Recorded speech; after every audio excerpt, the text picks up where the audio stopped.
श्री वृंदावन धाम की, श्री बांके बिहारी लाल की, श्री राधा वल्लभ लाल की, श्री गिरिराज जी महाराज की, श्री यमुने महारानी की, श्री रामनाम महाराज की, श्री महाराज जी की जय जय श्री राम।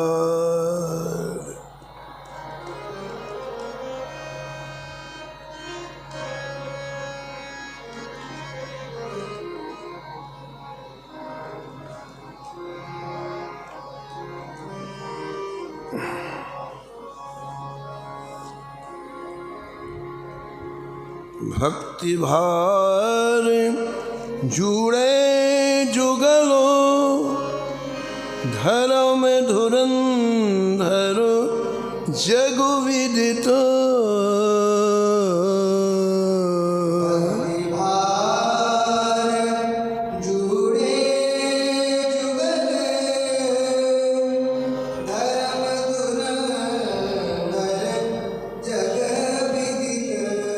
बाम्बोली गोपाल गुणन गंभीर गुणार्ट।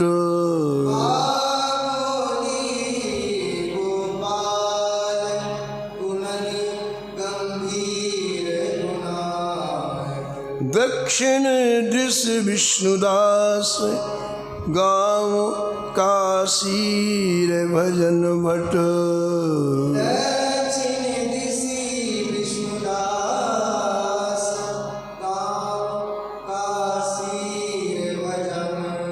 भक्तन सोय भाव भजे गुरु गोविंद जैसे।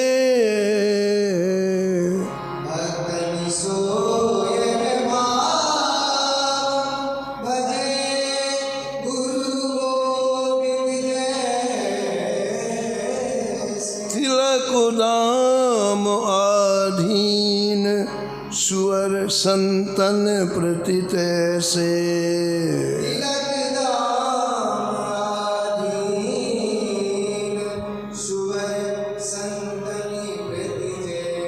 अच्युत कुलपन एक रसो, अच्युत कुलपन निभो जो श्री मुख गदित।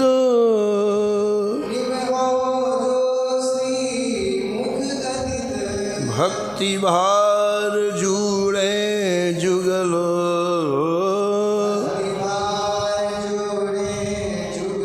धर्म धुरंधर जग विदित।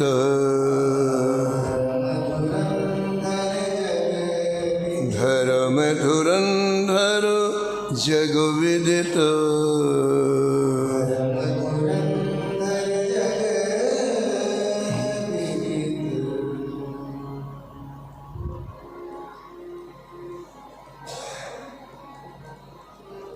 प्रातः स्मरणीय परम वंदनीय श्री भक्तमाल के रचयिता श्री नाभा गोस्वामी जी इस छप्पे में परम भागवत परम रसिक श्री गोपाल जी एवं श्री विष्णुदास जी दोनों गुरु भाइयों का स्मरण किया है और निष्कर्ष के रूप में कहते हैं कि आपके ऊपर श्री ठाकुर जी का ऐसा अनुग्रह था, जिनके भाल में तिलक देखते, जिनके गले में तुलसी जी की माला देखते, जिनका मुख सतत श्री ठाकुर जी के नाम से शोभायमान रहता, जिनके ओष्ठ निरंतर हरे कृष्ण कृष्ण कृष्ण हरे हरे, हरे राम राम राम हरे हरे, इन पावन नामों का आस्वादन करते, ऐसे संतों को आप साक्षात श्री ठाकुर जी ही हैं, साक्षात गोविंद हैं, साक्षात राघव हैं, ऐसा ही हृदय का भाव आपका बन जाता है। आपके हृदय में कहीं भी ऐसा अंतर नहीं होता, संत अलग हैं और गोविंद अलग हैं, ठाकुर जी अलग हैं। परिणाम क्या हुआ? सारा खेल भाव का है। सृष्टि कैसी है उससे कोई लेना देना नहीं है। हमारे हृदय का जैसा भाव है वैसा ही प्रतिफल हमें मिलेगा।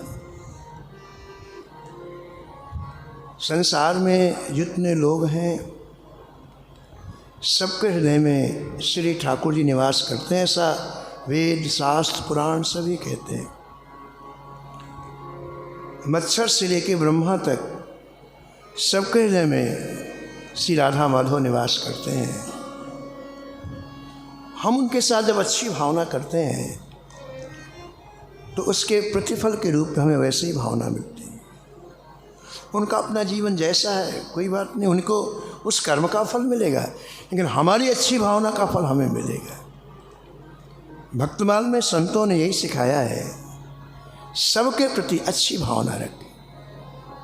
सिय राम मैं सब जग जानी, सिय राम मैं सब जग जानी, करऊं प्रणाम जोरी जुग पानी,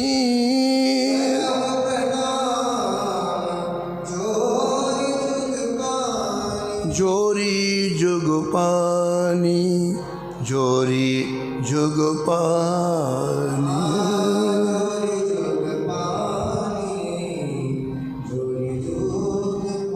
बहुत सरल है, बहुत सहज है। अपने हृदय को आह्लादित करना, प्रफुल्लित करना। आप विचार करें, हम जब किसी दूसरे के प्रति द्वेष रखते हैं, ईर्ष्या रखते हैं, मात्सर्य रखते हैं तो हृदय में जलन होती है। उसका अनिष्ट तो बाद में होगा, हमारा हृदय पहले खराब हो जाता है। लेकिन हम किसी के प्रति सद्भावना रखें, दया रखें, करुणा रखें, क्षमा रखें तो पहले हमारा हृदय प्रफुल्लित होता है। इसलिए यहाँ ऐसा आग्रह है भक्तमालकार का कि कोई ना कोई अच्छा भाव जोड़ करके आप अपना जीवन निर्वाह करें। संसार में ब्रह्मा जी ने अनेक तरह के व्यक्तियों को बनाया है और वो अपने अपने कर्मों के फल का भोग करने के लिए ही अलग अलग स्थान में, अलग अलग जगह, अलग अलग परिस्थितियों में रह रहे हैं। उनके पूर्वजन्म के कर्मों का जैसे उन्हें फल मिलना है वैसी सिचुएशन में उनका जन्म होता है, वैसे लोग मिलते हैं। हमें उससे कोई लेना नहीं, हमें उनके इससे हमारा कोई मतलब नहीं है। हमें तो अपने भाव में रहना है। हमारा भाव क्या है? सबके हृदय में श्री ठाकुर जी निवास करते हैं, तो हमें भी सबके प्रति सद्भाव रखना है, सबका वंदन करना है। हम कोई कुछ परहित ना कर सकें, कोई परोपकार ना कर सकें, कोई बात नहीं, लेकिन किसी के साथ असद भाव ना रखें। हम किसी को रोटी ना दे सकें, किसी को कपड़ा ना, कोई बात नहीं, लेकिन किसी के प्रति गलत भाव ना रखें। भाव से तो हम सबका वंदन कर सकते हैं, पूजन कर सकते हैं, प्रणाम कर सकते हैं। यही बात इन दो भक्तों के लिए लिखी है, श्री गोपाल जी और विष्णुदास जी के लिए। भक्तन सो यह भाई, भक्तन सो यह भाई, भजय गुरु गोविंद जय श्री, भजय गुरु गोविंद। संतों को देखते ही आपके हृदय में ऐसा भाव उमड़ने लगता, मेरे गुरुदेव आ गए। संतों को देखते ही आपके हृदय में ऐसा भाव उमड़ने लगता, आज श्री ठाकुर जी अनुग्रह करके, कृपा करके मेरे सामने आ गए। ऐसा भाव आपका एक दिन नहीं रहा। अच्युत कुलपन एक रसो, अच्युत कुलपन एक रस, निभो जो श्री मुख गदितो,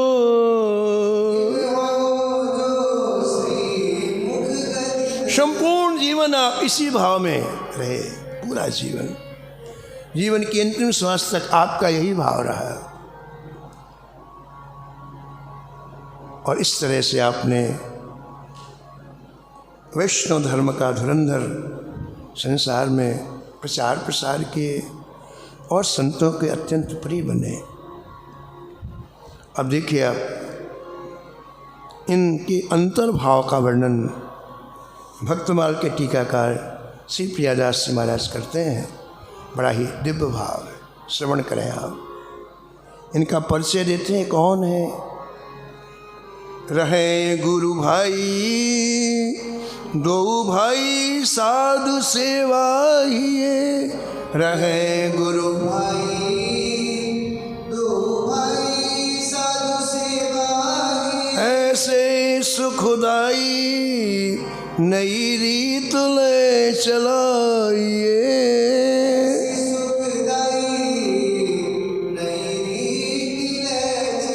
नई रीत ले चलाइए।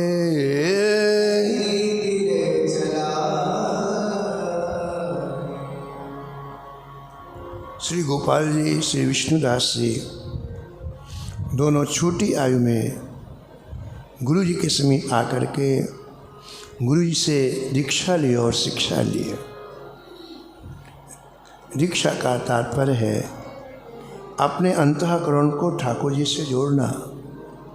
शिक्षा का तात्पर्य है हमें ये जो जीवन है, अब हम ठाकुर जी के हो गए, ठाकुर जी जुड़ गए, उसको कैसे जीना है। संसार में हम जन्म लेते हैं तो माता पिता हमें सिखाते हैं कैसे पढ़ना है, कैसे लिखना है, किन लोगों से हमें संबंध रखना है, किन संबंध नहीं रखना, क्या क्या सावधानी रखनी है, और हम उसी के अनुसार अपना जीवन व्यतीत करते हैं। लेकिन जैसे ही हम संत भगवान के चरणों में आते हैं, गुरुदेव के चरणों में आते हैं, तो एक नवीन जीवन का शुभारंभ करते हैं। और वो जीवन होता है श्री ठाकुर जी को केंद्र में रख कर के सारे व्यवहार करना। उस जीवन का सूत्र होता है, पहलू होता है, अब हमें अपने ऊपर कोई भी भार नहीं रखना है। सारा भार ठाकुर जी का हो गया, हम उनके हो गए। अब उनको हमारी चिंता है, अब हमें अपनी कोई भी चिंता नहीं करनी है। हम लोग गाय लेते हैं, गाय खरीद करके गाय दान करते हैं। हमने गाय खरीदा, किसी ब्राह्मण को गाय दान कर दी। गाय देने के बाद अब जिसको हमने दान की उसकी जिम्मेदारी है, वो चारा देगा, भूसा देगा, पानी देगा, समय से उसकी सेवा करेगा। ठीक इसी प्रकार हम अपना जीवन ठाकुर जी के चरणों में जब सौंप देते हैं तो सारी जिम्मेदारी ठाकुर जी ले लेते। आप कहेंगे कि ऐसा तो हमें लगता नहीं है, उसका कारण है हमारे विश्वास की कमी है। विश्वास हमारा कम होने से श्री ठाकुर जी पीछे रह जाते। यदि विश्वास हमारा प्रबल हो जाए, दृढ़ हो जाए, तो सारी सृष्टि को ठाकुर जी चलाते हैं, सारे ब्रह्मांड को ठाकुर जी चलाते हैं। तो हमारे जीवन को या हमारे परिवार के जीवन को ठाकुर जी नहीं चलाएंगे। वाल्मीकि रामायण में लिखा है कि जब राम रावण का युद्ध चल रहा था तो विष्णु जी का पुत्र रावण की तरफ था। युद्ध, एक तरफ राम एक तरफ रावण, बाण चल रहे थे बड़ी तेजी से। उसी समय विष्णु जी का पुत्र राम जी के ऊपर प्रहार करने लगा बाणों का। राम जी प्रहार नहीं करते। लक्ष्मण जी ने कहा कि जय बार बार आपके ऊपर प्रहार कर रहा है, आप चुपचाप। बोले हाँ लक्ष्मण, मैंने विभीषण को अपनी शरण में रखा है, इसलिए उसके परिवार के ऊपर मैं बाण नहीं चलाऊंगा। जिसको ठाकुर जी अपनी शरण में ले लेते हैं उसके समस्त उत्तरदायित्वों का निर्वहन ठाकुर जी करते हैं। तो दोनों गुरु भाई थे, श्री गोपाल जी और विष्णुदास जी। दोनों को ऐसी शिक्षा दी गुरु जी ने कि भैया ये संत निरंतर भजन करते रहते हैं, इनकी सेवा करने से ठाकुर जी खूब प्रसन्न होते हैं। तो तुम में जितनी सामर्थ्य है इनकी सेवा किया करो। गुरु जी की बात आत्मसात कर ली और उन्होंने एक सेवा की नई रीत निकाली। ऐसा भक्तमल के टीकाकार प्रियादास जी कहते हैं, ऐसे सुखदाई नई रीत ले चलाइए, ऐसे सुखदाई नई रीत। और पुरानी रीत क्या है? पुरानी रीत तो यह है कि कहीं भी संत सेवा हो तो हम जाके संत सेवा में आने वाली सामग्री यदि हमारी सामर्थ्य है तो वहाँ आदत पूर्वक प्रदान कर दें। ये पुरानी रीत है। आटा है, चावल है, घी है, शक्कर, जो भी संत सेवा में सामग्री लगती है, ये पुरानी रीत है। और इनकी नई रीत क्या थी? ये पता लगा लेते कि आज संत सेवा कहाँ है, और आप रात्रि में बैलगाड़ी में पूरा सामान भरवाते और सामान भरवा करके रात्रि में जब सब सो जाएं तो उसके दरवाजे में रखाते, पता न चले कि सेवा करने वाला कौन। ऐसा भाव। दो तरह की सेवा होती है। एक सेवा तो व्यक्ति जाने कि हम इतना परोपकार करते हैं, लोग हमें धार्मिक माने, एक तो ऐसी सेवा होती है। और एक ऐसी सेवा होती है कि लोगों को पता ना चले और सेवा हो जाए। इन दो में दूसरी वाली सेवा श्रेष्ठ है।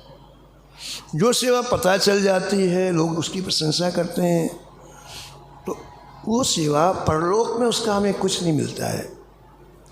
और जो सेवा किसी की जानकारी में नहीं रहती है, सेवा हो जाती है, उसकी जड़ गहरी जाती है और उसका अनंत जन्मों तक फल मिलता है। सबरी ने सेवा की, राम या संतों की, आप लोग सुनते हैं, लेकिन किसी को पता नहीं। सबरी रात्रि में 2 बजे से 4 बजे सेवा करती जब सब सो जाते। और कैसी सेवा करती? संतों की कुटियाएँ बनी थी जंगल में, उसे पता है कि भोजन बनाने के लिए लकड़ी चाहिए, तो छिप छिप की लकड़ी इकट्ठी कर लेती, छोटे छोटे बंडल बनाती, और लकड़ियों के बंडल, मान लो 50 कुटियाँ हैं तो 5-5 किलो के बंडल हर कुटिया में रात में रखाती। दिन भर तो सेवा के विकल्पों का संग्रह करती। संतों को पत्तल लगते, दोने लगते प्रसाद पाने के लिए, छिप करके पत्तल दोना बनाती, और रात्रि में हर कुटिया के सामने 20-20 पत्तल रख के चली जाती। संत सुबह उठते, कौन आया भाई, किसने सेवा? किसी को पता नहीं, किसी को पता नहीं। इस सेवा का क्या परिणाम हुआ कि सबरी अयोध्या नहीं गई राम जी का दर्शन करने, सबरी की कुटिया में राम जी चल करके आए। ऐसे इन दोनों संतों ने नियम बना लिया कि जहाँ भी संत सेवा होगी वहाँ संत सेवा की जो आवश्यक सामग्री है हम लोग भरपूर पहुँचाएंगे, लेकिन पता ना चले, इसलिए रात्रि में चुपचाप आ जाते। या को तात पर संत घटती न सही जात, बात वे न जाने सुखो माने मन भाइये, मन भाइये, मन भाइये।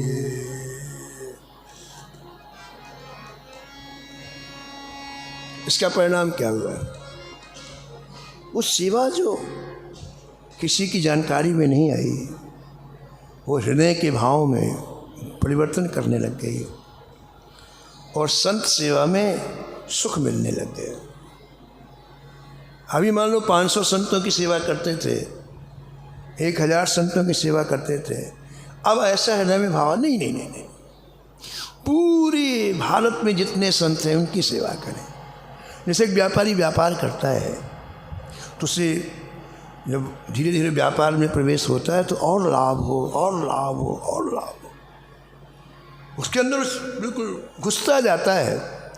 ऐसे हर चीज़ है, भगवान की सेवा है, भगवान के नाम का जप है, संत सेवा है, इसमें भी जब व्यक्ति प्रवेश करता है तो जो एक तरह का जो सुख मिलता है, उसको और करूं, और करूं, और करूं, ऐसी भावना उसकी गहराती जाती है। तो इन दोनों गुरु भाइयों के हृदय में भाव गहराता गया कि हम और संतों की सेवा करें, और अब पूरे भारत के संतों की सेवा करें। ऐसा मन में मनोरथ हुआ। भक्तमाल के टीकाकार प्रियादास जी कहते हैं कि इनके गुरुदेव सतत भगवान नाम जप करते थे और भगवान नाम जप करने से वाक सिद्धि हो गई थी उनको, वो जो बोल दे तुरंत हो जाता है। इसलिए ये दोनों गुरु भाई गोपाल जी और विष्णुदास जी गुरुदेव के पास आए और हाथ जोड़ करके प्रार्थना की। जैसे कई दिनों से हमारे मन में एक बार बार अभिलाषा हो रही है, आप आज्ञा करें तो हम लोग कहें हाँ बोलो बोलो बोलो। जय जय। हमारे लोगों के मन में इच्छा है कि एक बार भारत के सभी संतों का दर्शन हो जाए, इतना बड़ा उत्सव हो, सभी लोग यहाँ आए, हम उनका दर्शन करें, उनकी सेवा करें, उनको अच्छे अच्छे पदार्थ खिलाएं। ये कई दिनों से हमारे लिए मनोरथ हो रहा है। चाहत महोत्सव कियो हुलसत हियो नित, चाहत महोत्सव कियो लियो सुन बोले, करो बेग दे तैयारिए,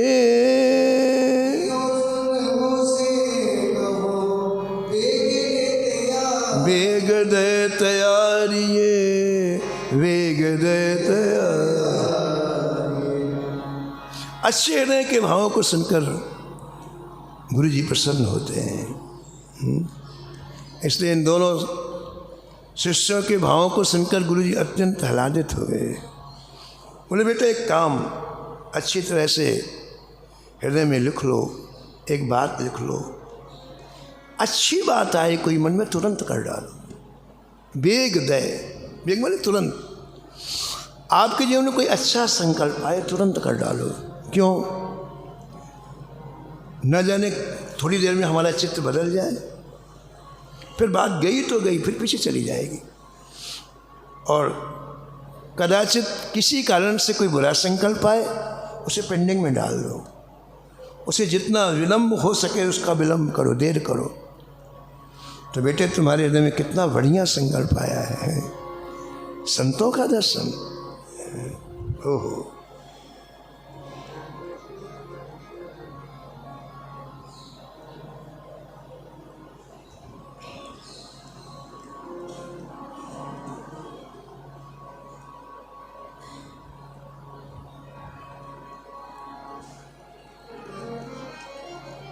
संत विशुद्ध मिलहि पर तेहि, संत विशुद्ध मिलहि पर तेहि, चितवहि राम कृपा करु जेहि,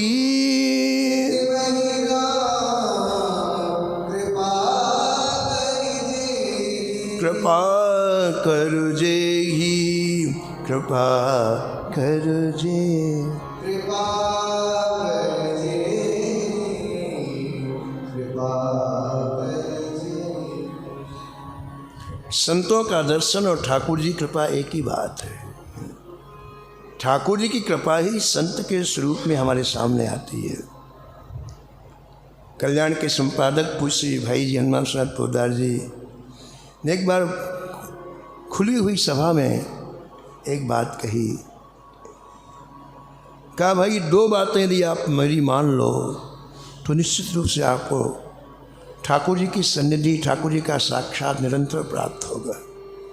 केवल दो बात मान लो। पहली बात, श्री ठाकुर जी के लिए अनन्य चाह आपके मन में हो जाए। अनन्य चाह। किसी सज्जन ने पूछा उनसे अनन्य का तात्पर्य क्या है? चाह हो जाए तो समझ में आता है, अनन्य चाह। तो पूज्य भाई जी ने कहा कि अब अन्य की चाह ना रहे, अब केवल ठाकुर जी की चाह रहे। ये अनन्य चाह केवल। पहली बात। और दूसरी बात, ठाकुर जी की कृपा में पूर्ण विश्वास हो जाए।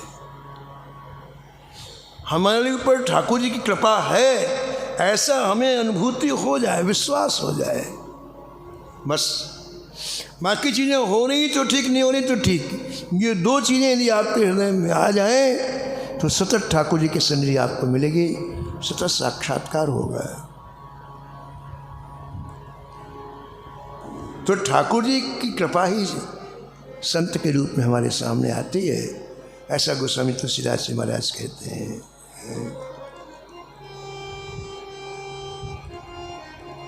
गुरु जी ने कहा कि बेटे बहुत अच्छा संकल्प है, जल्दी इस संकल्प को पूरा करो। सेवकों ने कहा गुरु जी हमको तो कुछ, हम कैसे बुलाएंगे इतने संतों को, हम यदि बुलाने जाएं तो सालों तो बुलाने में लग जाएंगे, पहली बात। दूसरी बात गुरु जी इतने लोगों को ठहराएंगे कहाँ। तीसरी बात गुरु जी इतने लोगों की भोजन व्यवस्था कहाँ करेंगे। तो हंसने लग गए गुरु जी। उन्होंने कहा देखो ये मेरी जिम्मेदारी, बुलाने की जिम्मेदारी मेरी, ठहराने की जिम्मेदारी मेरी और भोजन कराने की, तुम तो भावपूर्वक उनकी सेवा करो। तो कैसे बुलाया, एक पंक्ति में प्रियदास से लिखते हैं, चहु दिस डार्यो नीर करो न्यो तो ऐसे धीर, चहु दिस डार्यो आवे बहु भीर संत ठौरन संवारिए।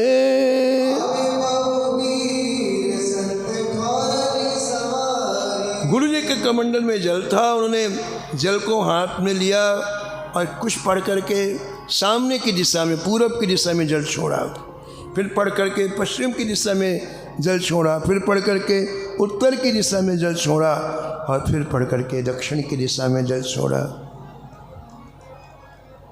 1 मिनट के बाद क्या हुआ, चारों दिशाओं से संत आने लग गए। ऐसी नहीं, महाराज 5-5 हजार की संख्या में जमात, 1 घंटे में तो पूरा नगर ही भर गया संतों से। अब वो दोनों के दोनों गुरु भाई आश्चर्य, खड़े होने की जगह नहीं, लेटेंगे कहाँ है, इतने संत चारों दिशाओं से आने लग गए।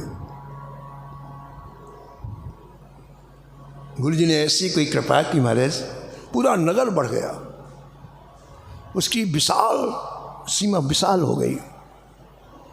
ऐसा उन्होंने अनुग्रह किया, कई लाख कुटियाएं बन गई घास फूस की, यज्ञ मंडप बन गए, यज्ञ कुंड सिर्फ संकल्प से बन गए, कुछ करना नहीं पड़ा।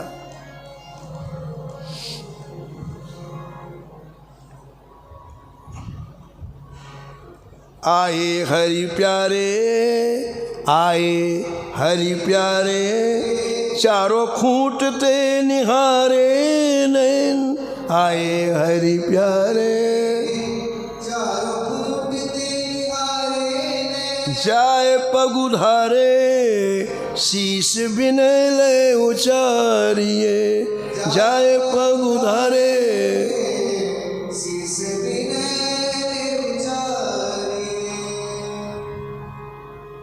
जब तक किसी चीज़ का अनुभव नहीं होता है तब तक वो कैसी है इसके बारे में कुछ कहा नहीं जा सकता है।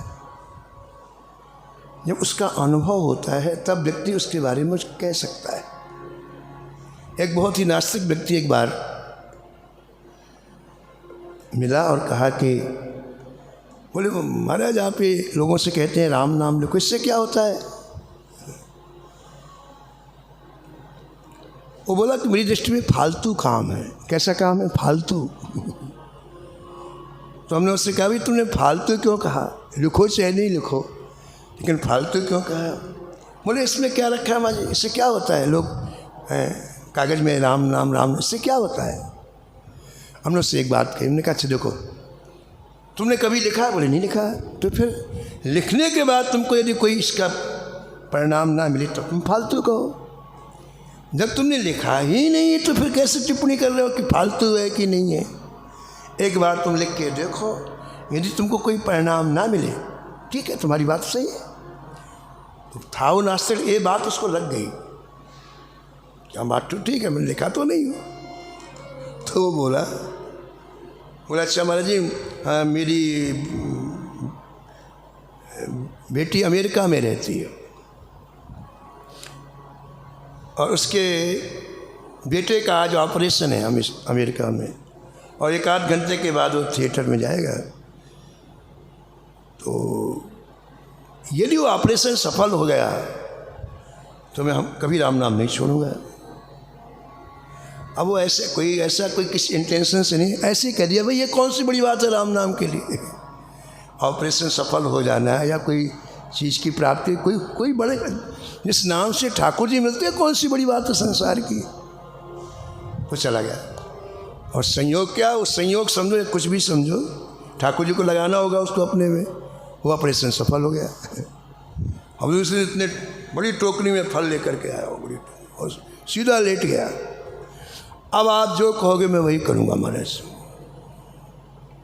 भैया कुछ नहीं कहना, राम नाम लिखो। देखो महाराज महानास्तिक व्यक्ति, उसने राम नाम लिखना प्रारंभ किया, ऐसी लगन लगी उसको, ऐसी लगन लगी 18 घंटे राम नाम लिखने लगे। वो किसी अच्छे पद में था, वो रिटायर हो गया था, कुर्सी टेबल में बैठ करके राम नाम लिखता, सुबह 4 से दोपहर में 12 बजे तक, फिर भोजन करके 1 घंटे विश्राम, फिर लिखना प्रारंभ करता रात्रि में 10 बजे तक, फिर विश्राम, फिर सुबह उठ जाए, सबसे मिलना जुलना बंद, केवल राम नाम राम नाम राम नाम।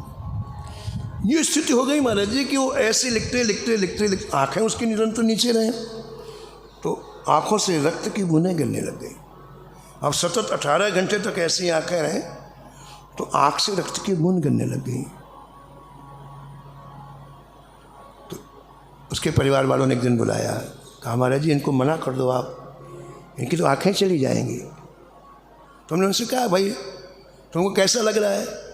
बोले मैं चाहे आँख चली जाए चाहे कान चली जाए, एक दिन तो इनको जाना ही है, मैं नाम लिखना बंद नहीं करूँगा।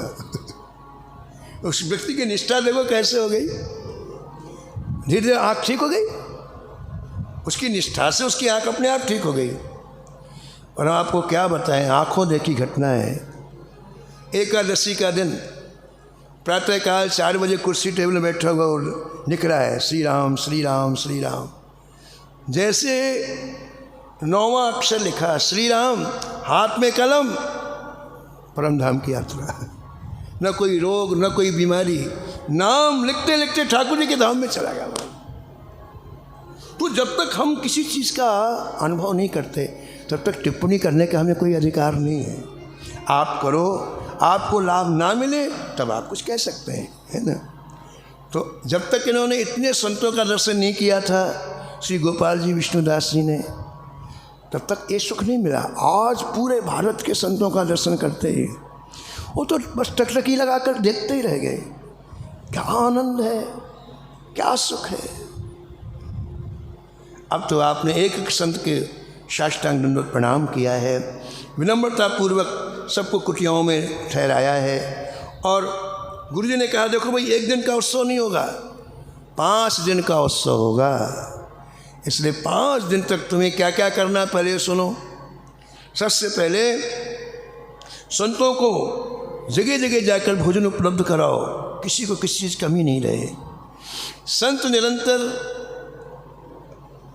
श्री ठाकुर जी के चिंतन में डूबे रहते हैं तो उनके केवल दर्शन करने से बहुत कुछ हमें मिल जाता है, वो कुछ कहें चाहे नहीं कहें।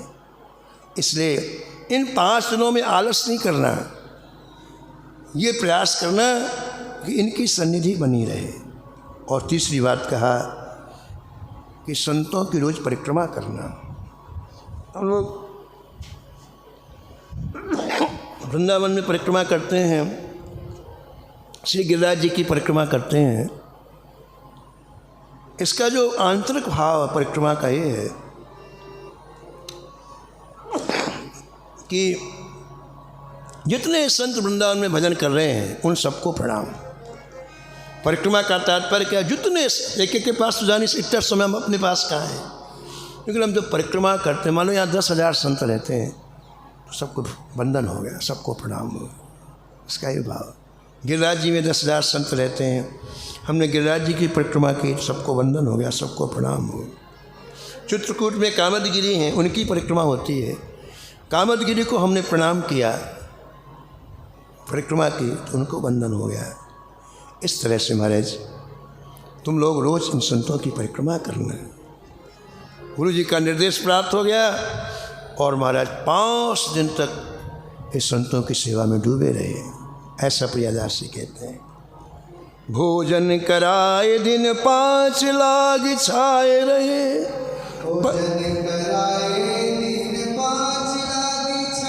पट पहराए सुख दियो अति भारिये,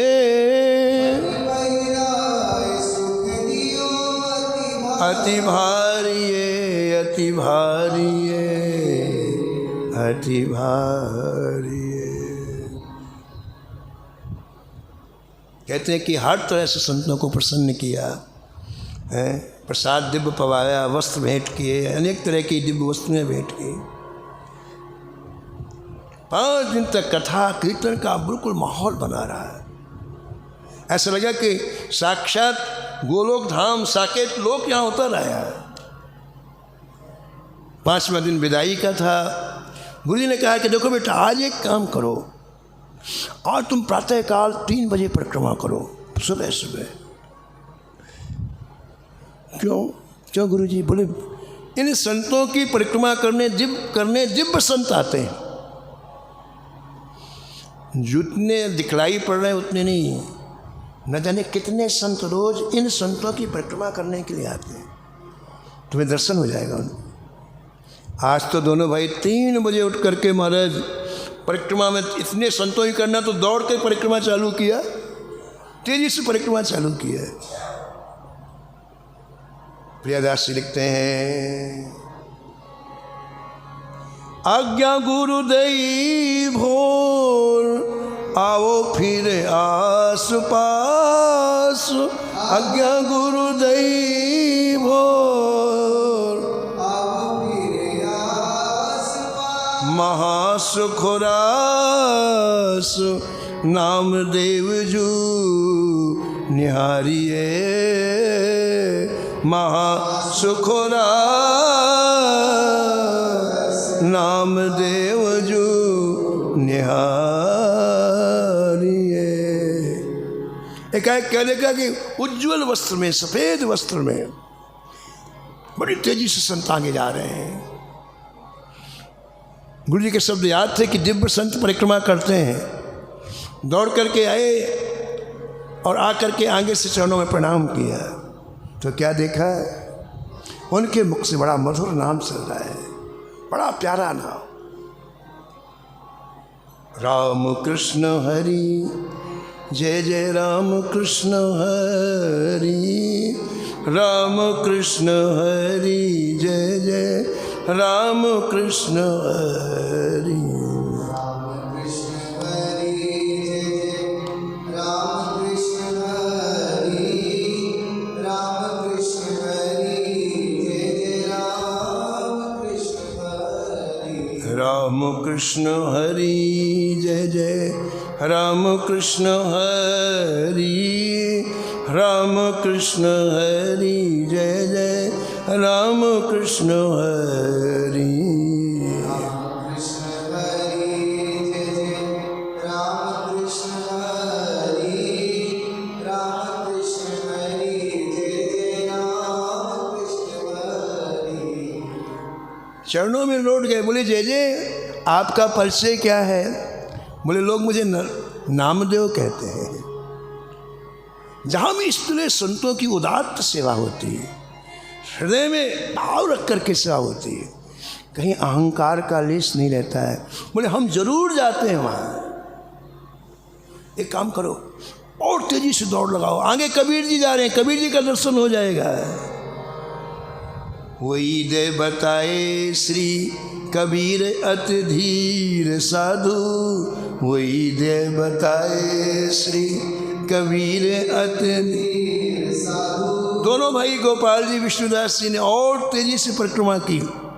आगे क्या देखा महाराज, मस्ती में जा रहे सन, बिल्कुल फक्कड़ सन, केवल एक कोपीन शरीर में, लेकिन इतनी मस्ती, रोम रोम से उनके झरण हो रही है।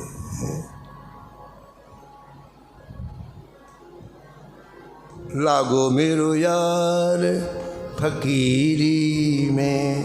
मन लागो मेरो यार फकीरी में, मन लागो मेरो यार फकीरी में, मन लागो मेरो यार फकीरी में, मन लागो मेरो यार फकीरी में।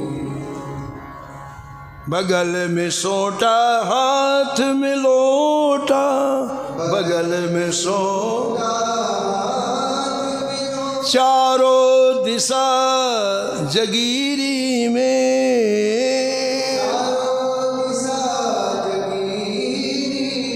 मन लागो मेरो यार फकीरी में, मन लागो मेरो यार फकीरी। आखिर यह तन खाक मिलेगा, आखिर यह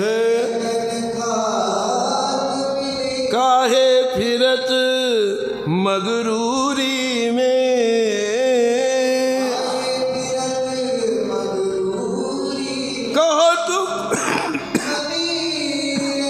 सुनो भाई साधो कहत, साहब मिलत सबूरी में, हाँ मन लागो मेरो यार फकीरी में, मन लागो मेरो यार। दोनों भाई गोपाल जी और विष्णुदास जी चरणों में गिर पड़े। जय जय आपका परिचय। कबीर जी बोले, लोग हमको कबीर कहते हैं। अपने आंसुओं से कबीर जी के चरण धो दिए।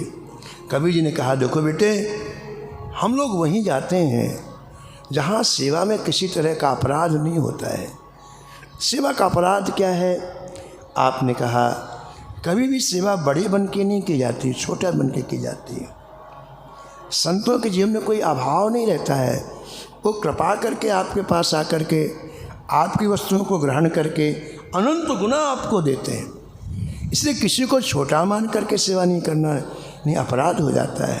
समझाया है और आगे चले गए। इस तरह से महाराज इन दोनों भाइयों ने संपूर्ण जीवन संतों की सेवा करके उस सुख को प्राप्त किया जिसका वर्णन नहीं किया जा सकता। ऐसे संत से भी दोनों गुरु भाई के चरणों में श्री गोपाल दास जी, श्री विष्णुदास जी जो दक्षिण भारत के रहने वाले थे, दोनों के चरणों में हम बार बार वंदन प्रणाम करते हुए इनसे प्रार्थना करें कि जैसे आपकी वृत्ति है ऐसी कृपा करके हमें भी ऐसी वृत्ति प्रदान करो। शेष कथा करो।